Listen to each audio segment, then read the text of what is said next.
I want to change gears, ladies, and I want to talk about New York. Last week, in the heart of Times Square, there was a group of protesters who were openly chanting, "We support Hezbollah, we support Hamas." This is unbelievable. Take a look at this. We support Hezbollah here. Say it loud and say it clear. Say it loud and say it clear. We support Hezbollah here. We support Hezbollah here. Say it loud and say it clear. Say it loud and say it clear. Okay. Nan, I thought this was AI. I could not even believe this was happening in New York City. I mean, these are designated terrorist groups, and these Americans are supporting them. Unbelievable. Well, the mayor of New York supports them, even if he refrains from articulating it in a way that would force people perhaps to recognize just the level of threat that he represents.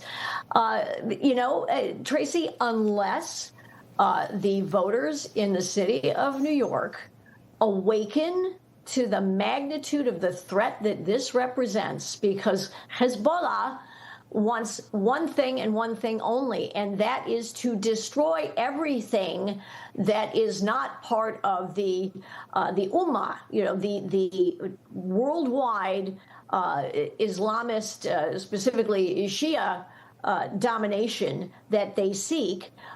This is going to end very badly for every Western nation in which this is allowed to prevail. And yet we have a First Amendment.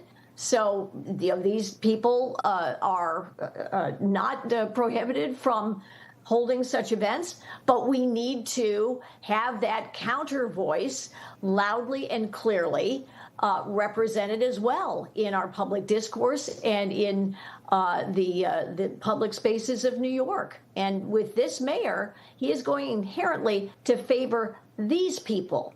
And we need to keep all eyes on Mayor Mamdani and on the entire political structure in New York City that is indulging all the disruptions associated with this kind of movement.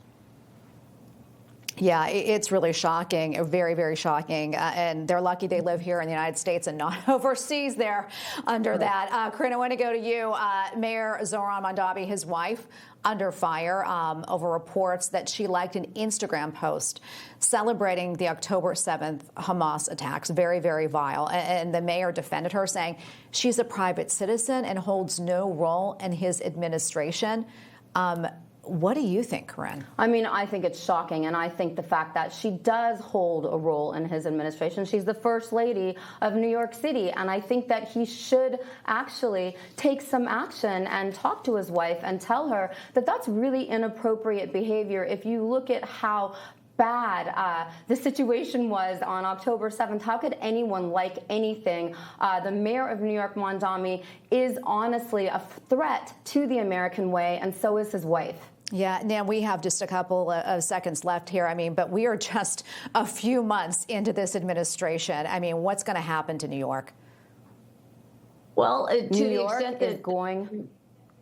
Oh, Nan, you jump in, and Corinne will get you on the back end.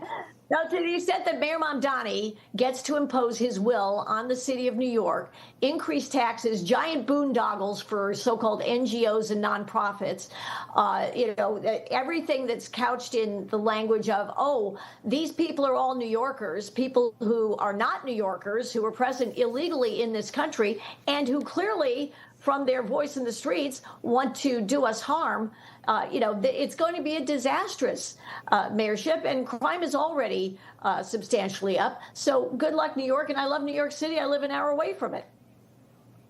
Yeah. Corinne, you jump in there. I know you got a lot to say. New York is about to fall apart. I won't even go to New York at this point without security. And it's so critical and key that people understand that someone like Mamdani should not be in charge of any city in the United States of America. And so we'll continue with that again and again, because Mamdani is destroying New York City right now as you and I are sitting here talking. Yeah, it is a shame. Once a great city. Ladies, thank you so much. Great to be with you both this morning. Appreciate it.